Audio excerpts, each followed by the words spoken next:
വിളിച്ചാലും കേൾക്കിയല്ല. എടി സൂസമ്മേ, എന്നെ വിളിക്കാതെ ഞാൻ പണ്ട് നിങ്ങളുടെ വീട്ടിലെ അടുക്കള പണി ചെയ്ത് നടന്ന 1500 രൂപ ശമ്പളം കിട്ടിയിരുന്ന ആ പഴയ നേഴ്സല്ല, നല്ല ഒന്നാന്തരം പൗണ്ട് സാലറി ആയി കിട്ടുന്ന നേഴ്സാണ്. ഓ സോറി, ഞാനതങ്ങനെ മറന്നു പോകും. സാരമില്ല, ഈ ക്ഷമീര്. നിങ്ങൾ എന്തിനാ മനുഷ്യ ഇവിടെ കിടന്ന് വിളിച്ചു പോയത്? സൂസി, ഇവിടുത്തെ മലയാളം ചാനലിലെ ഓരോ കമ്മ്യൂണിറ്റി പ്രോഗ്രാമിന്റെ ഒക്കെ സ്കിറ്റുകൾ ഒന്ന് കണ്ടേ. പാവം എന്നെ പോലത്തെ MSW, MBA, PhD കെട്ടിയന്മാരെ ഒക്കെ കൊണ്ട് അടുക്കളപ്പണി ചെയ്യിക്കുന്ന നിങ്ങളുടെ UK മലയാളി നേഴ്സിന്റെ കർത്തൃ പീഡനം. ആ എന്റെ വിധി തന്നെ ഈ പാവം ഗതികേട് വെച്ച ഹസ്ബൻഡുമാരുടെ. ഓ, ഇപ്പോൾ എല്ലാ ദിവസവും കാണാലോ ഓരോരോ സ്കിറ്റ്. കെട്ടിയന്മാരെ കുറിച്ച് അരി കഴുകിയിടുന്നതും ഒന്ന് കൂവർ ചെയ്യുന്നതും ഒക്കെ. ഈ പാക്കറ്റിൽ വരുന്ന അരി ആ പൈപ്പ് തുറന്ന് വരുന്ന വെള്ളത്തിലൊന്ന് കഴുകിയിടണം. ഇതിനാണോ നിങ്ങളുടെ ഈ സമൂഹം കിടന്ന് അലയച്ച് പോകുന്നത്? എന്നാലേ നിങ്ങളൊന്ന് ഓർക്കണം, നമ്മുടെ അമ്മച്ചിമാരൊക്കെ പണ്ട് പാടത്തും പറമ്പിലും ഒക്കെ പണിത് നെല്ല് കുത്തി പാട് വെട്ട് അങ്ങ് ദൂരെ വെള്ളവും വെള്ളവും കൊണ്ടുവന്ന് അരി കറി വെച്ചുണ്ടാക്കി കെട്ടിയോനെ 10-15 പിള്ളേരെ ഒക്കെ നോക്കിക്കൊണ്ടിരുന്ന പോലെ കഷ്ടപ്പാട് ബുദ്ധിമുട്ടൊന്നുമില്ലല്ലോ നിങ്ങൾക്ക്. ഓ, അല്ലേലും നിങ്ങളുടെയൊക്കെ ഒരു കാര്യം എപ്പോഴും മേലനങ്ങാതെ സുഖമായിട്ട് കഴിയണം. പറഞ്ഞിട്ടെന്താ കാര്യം? എന്നാലും നാട്ടിലായിരുന്നപ്പോൾ എന്ത് സുഖമായിരുന്നു. മേശക്കരികിൽ പോയി നിന്നാലും മതി, അമ്മച്ചിയുടെ സ്നേഹപൂർവ്വമുള്ള ഭക്ഷണം റെഡി. തിരക്കുള്ള ജീവിതമായിരുന്നെങ്കിലും ഓ എന്ത് നല്ല കാലങ്ങളായിരുന്നു അത്.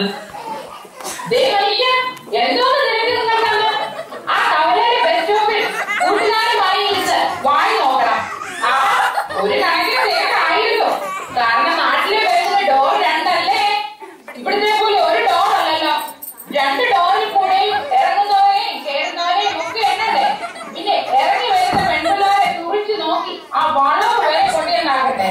ആ നല്ല തിരക്ക് സുഖമുള്ള ജീവിതമായിരുന്നു അത്. കൂടുതൽ എന്നെ കൊണ്ടൊന്നും പറയരുത്. ഓ, ഇതിൽ കൂടുതൽ ഇനി എന്നാ പറയാണ്? ബിസിനസ് കയറാനുള്ളതിലും കൂടുതലായി. പിന്നെ എന്റെ പൊന്നു മനുഷ്യ, നമ്മുടെ മത്തായി കുഞ്ഞിന് തലവേദനയാണെന്നും പറഞ്ഞ് സ്കൂളിൽ പോകാതിരിക്കട്ടെ. അവനെ വിളിച്ച് കുറച്ചു നേരമെങ്കിലും ആ മാർക്കൊക്കെ ഒന്ന് പഠിപ്പിക്കും. എന്റെ അമ്മേ, അവനെ വിളിച്ച് പഠിപ്പിക്കാൻ ഇരുത്തുന്നതിനും ഭേദം ഞാൻ പോയി എവറസ്റ്റ് കൊടുമുടി കീഴടക്കിയിട്ട് വരുന്നതാണ്. എന്റെ പൊന്ന് സൂസമ്മേ, വേറെ എന്ത് പണി വേണമെങ്കിലും ഞാൻ ചെയ്യാം. അവനെ പഠിപ്പിക്കാൻ ഇരുത്തുന്ന കാര്യം മാത്രം നീ എന്റെ അടുത്ത് പറയല്ലേ. ഓ, നിങ്ങൾ പഠിപ്പിച്ചാണല്ലേ എപ്പോഴും പറയുന്നത്. പക്ഷെ അവനെ പഠിപ്പിക്കാൻ പറഞ്ഞ പിന്നെ നിങ്ങൾ കുരിശ് കണ്ട് ചെറുതാന്റെ പോലെയാ. കുരിശ് കണ്ട ചെറുതാന് പോലും ഇത്രയ്ക്ക് ബുദ്ധിമുട്ട് തോന്നില്ല. പക്ഷെ നമ്മുടെ മത്തായി കുഞ്ഞിനെ ആ എക്സ്ബോക്സിന്റെ ടാബ്ലറ്റിന്റെ മുമ്പിൽ നിന്ന് പഠിപ്പിക്കാൻ ഇരുത്തണമെങ്കിൽ ഞാൻ ഇനി 100 ജന്മം കൂടി ജനിച്ചാലും നടക്കുമെന്ന് തോന്നുന്നില്ല. പിന്നെ മോളെ കറക്റ്റ് സമയത്ത് സ്കൂളിൽ നിന്ന് എടുക്കണം.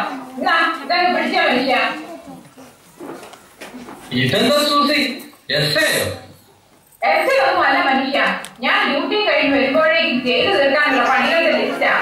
അയ്യോ, ഡ്യൂട്ടിക്ക് പോകാൻ സമയമായി, ഞാൻ പോയി എടുക്കട്ടെ. ഓ, ഇന്ന് ഈ നാട്ടിലെ ഏത് മനുഷ്യരുടെ കൂടെയാണോ ആ ഡ്യൂട്ടി? ഞാൻ മത്തായിക്കുഞ്ഞിനെ ഇങ്ങോട്ട് പറഞ്ഞു വിടാം. എന്തൊക്കെ ആയാലും അവനെ ഒരു 1/2 മണിക്കൂറെങ്കിലും ഒന്ന് പഠിപ്പിക്കേ. പിന്നെ ഫ്രീസറിൽ നിന്ന് ആ മീൻ എന്നെടുത്ത് വെള്ളത്തിലേക്ക് ഇട്ടേക്കേ.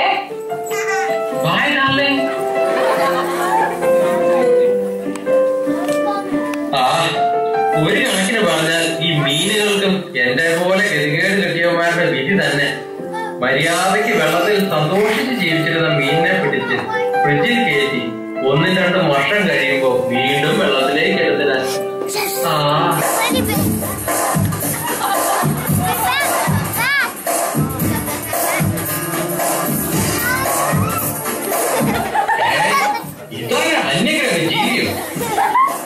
മത്തായിക്കുഞ്ഞേ, എടാ മത്തായിക്കുഞ്ഞേ. ഓ, നാട്ടിലായിരുന്നപ്പോൾ അപ്പനൊന്ന് പതുക്കെ ജോസേന്ന് വിളിച്ചാ മതി, മുട്ടുകാല് കൂട്ടിയിടിക്കുമായിരുന്നു. ഇവിടെയാണെങ്കിലോ മക്കളെ ഒന്ന് ഒച്ചത്തിൽ വിളിച്ചാൽ നമ്മുടെ മുട്ടുകാല് കൂട്ടിയിടിക്കും. എന്ത് ചെയ്യാം, ഇവിടുത്തെ നിയമങ്ങൾ അങ്ങനെയല്ലേ. മത്തായി, വാട്സപ്പ് അല്ല, ഫേസ്ബുക്ക്. എത്ര നേരാണ് വിളിക്കുന്നത്? അയ്യോ സാറ് ട്രിപ്പിൾ നയൻ ഒന്നും വിളിക്കണ്ട, ഒന്ന് പഠിക്കാതിരിക്കാൻ വിളിച്ചതാ. അയ്യോ, എവരിത്തിങ്ങും അറിയാവുന്ന എന്റെ പൊന്മാൻ പോയാട്ടെ. ഓ, ഇനി ഇവിടുത്തെ ജയിലിലും കൂടി കിടക്കാനേ ബാക്കിയുള്ളൂ. തൽക്കാലത്തേക്ക് അതിനുള്ള ആരോഗ്യമില്ല. ഇവരൊന്നും പഠിച്ചില്ലേലും വേണ്ട, പോലീസിന്റെ ഇടി കൊള്ളാൻ വയ്യ.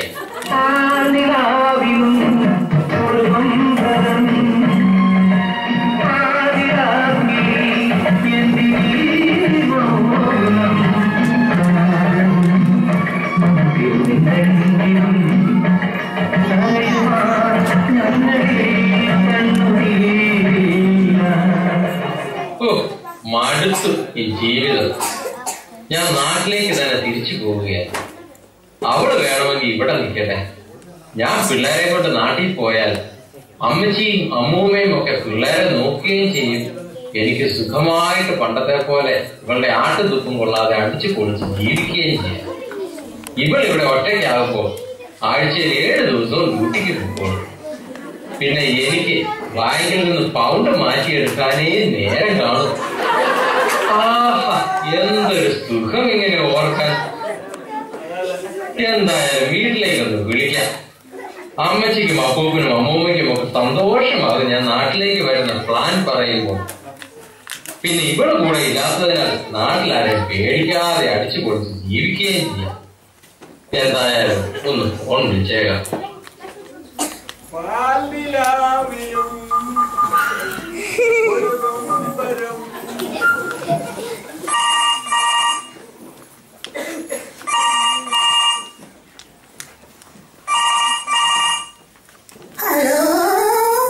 അമ്മൂമ്മേ, ഇത് ഞാനാ, അമ്മൂമ്മയുടെ ജോസ് കുഞ്ഞ്.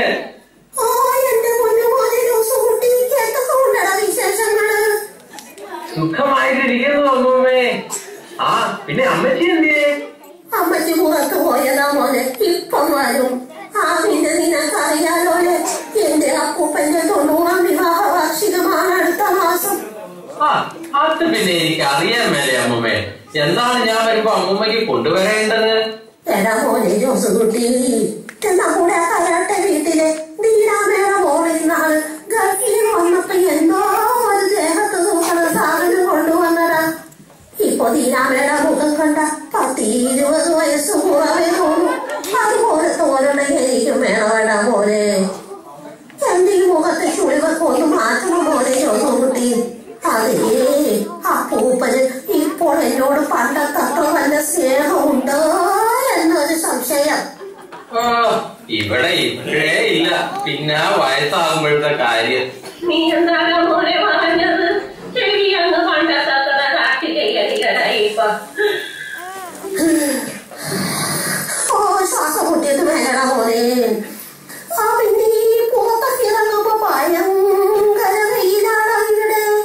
ഈ ഒരു തരം കറുത്ത കണ്ണട ഉണ്ടല്ലോടാ മോനെ, അത് വേണവേടാ ഓരോന്ന് എനിക്കും അപ്പൂപ്പനും.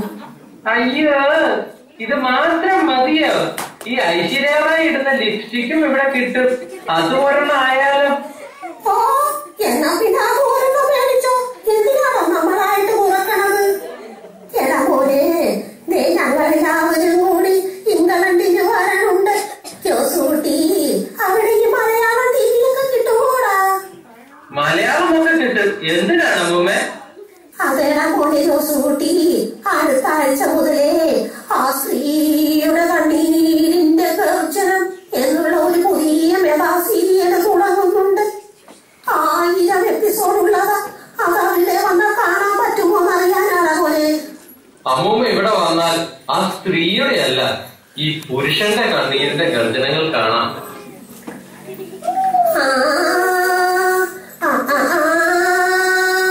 അങ്ങനെ വരട്ടെ കാര്യങ്ങള്. എടാ മോനെ,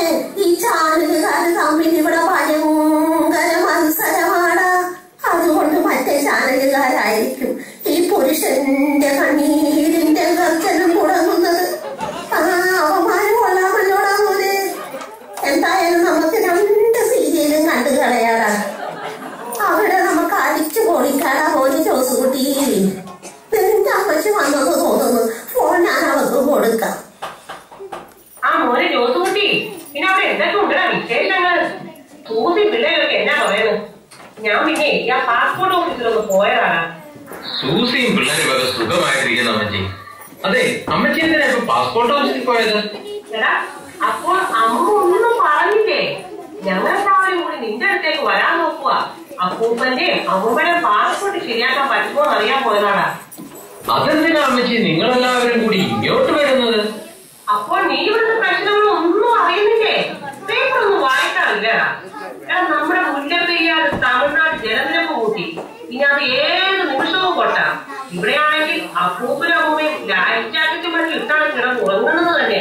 കൂടാതെ കസ്തൂരിയും സോളാറും ഇപ്പോഴാണെങ്കിലും മദ്യനിരോധനം കാരണമുള്ള പ്രശ്നങ്ങളും പിന്നെ ഇതൊന്നും കൂടാതെ വിലക്കയറ്റവും കൊതുകിന്റെ രോഗങ്ങളുടെ കാര്യം പറയണ്ടല്ലോ.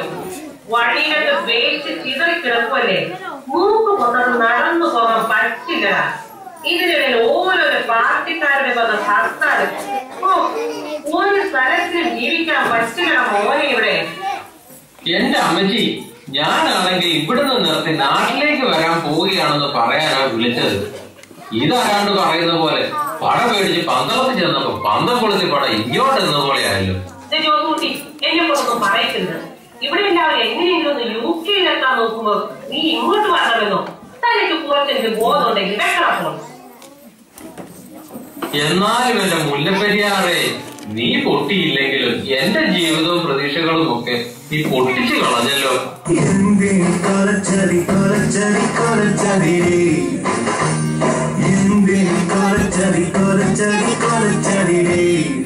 അതന്നെ